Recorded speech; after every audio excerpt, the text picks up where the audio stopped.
حادث أليم قرب محطة الوقود ببلدية ولاد سليمان بباتنا.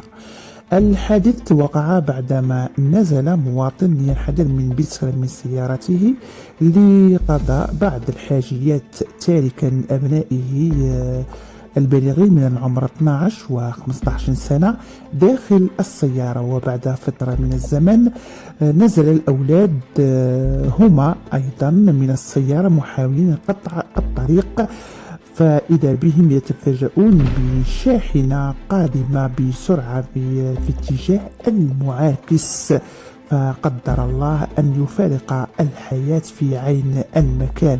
وحسب ما نشر عبر مواقع التواصل الاجتماعي، سائق شاحنة لم ينتبه لهما وهما يقطعان الطريق، فاللهم ارحمهم وألهم والديهم الصبر والسلوان. إنا لله وإنا إليه راجعون.